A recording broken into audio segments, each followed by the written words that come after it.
Hi everyone, today I'm sharing my most recent day trip to Salisbury Cathedral and Stonehenge. I have wanted to visit Stonehenge for the longest time and I thought it would be one of the first things to go visit once I arrived. We finally made the trip just recently.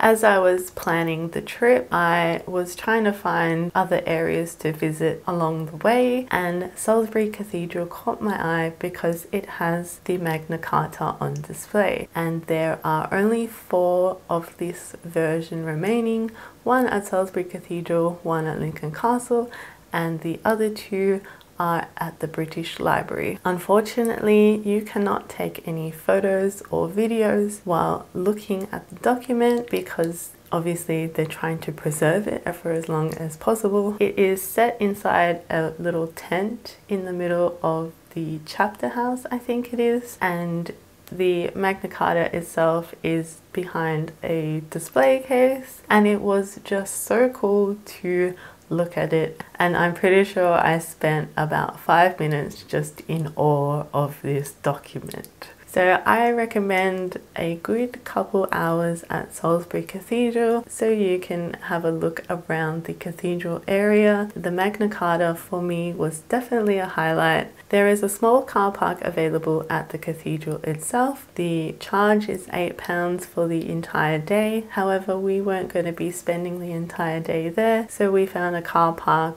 no more than a 5-minute walk from the cathedral, which was only £1.30. So the cathedral entrance is £8 if you book in advance or £9 on the day, and the good thing about the tickets is that they last for an entire year. I feel like I didn't spend enough time there, so it will be good to go back and explore a little bit more.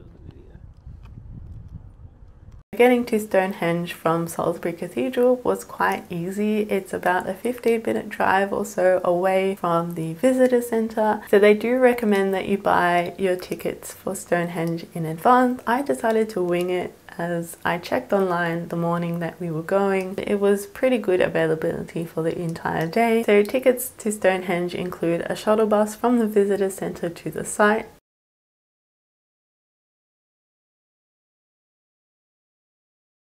It is about a 20-minute walk from the visitor centre. I opted doing because I wanted to see some of the other archaeological sites along the way. During the walk, I decided that we would go back and visit the other sites and then have a look at the stones first.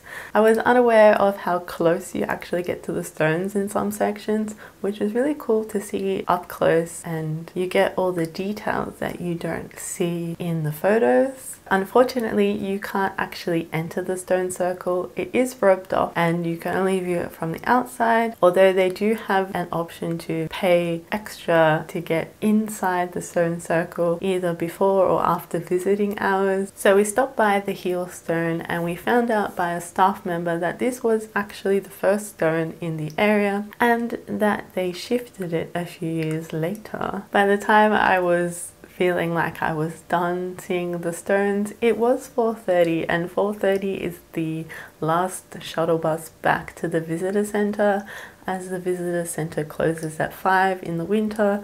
So I hopped on the bus back to the visitor centre and I didn't end up seeing any of the other archaeological sites.